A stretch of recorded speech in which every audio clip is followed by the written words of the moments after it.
প্রকৃতি একটি সামাজিক সংগঠন যা সবসময় অসহায় দুস্থ মানুষের পাশে থাকে, তাদের সহযোগিতার জন্য হাত বাড়িয়ে দেয়। আজ প্রকৃতির জাকাত তহবিলে অসহায় দুস্থ মানুষের সাহায্যের জন্য 3টি আবেদন এসেছে। আবেদন 3টি আমরা পর্যবেক্ষণ করছি। এখানে উপস্থিত আছেন সংগঠনের সম্মানিত সভাপতি, সিনিয়র সহসভাপতি, সাধারণ সম্পাদক সহ নির্বাহী কমিটির সদস্যবৃন্দ।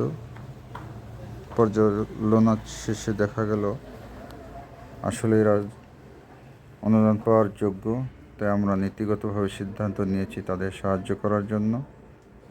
কিছু সময়ের মধ্যেই আমাদের সম্মানিত সভাপতি তাদের হাতে নগদ অর্থ তুলে দিবেন। 3জনের 2জনই হচ্ছে দুরারোগ্য ক্যান্সার রোগে আক্রান্ত এবং অন্যজন হচ্ছে তার ডেলিভারি সিজার করতে হবে, কিন্তু তার কাছে কোনো অর্থ নেই সিজার করার মতো, তাই আমাদের শরণাপন্ন হয়েছে। আমরা অসহায় দুস্থ মানুষের পাশে সবসময় তাদের সহযোগিতার জন্য হাত বাড়িয়ে দিয়ে থাকি। অর্থ প্রদান করছেন সংগঠনের সম্মানিত সভাপতি ডক্টর মঞ্জুরুল হক, সাথে নির্বাহী কমিটির সদস্যবৃন্দ। ধন্যবাদ সব।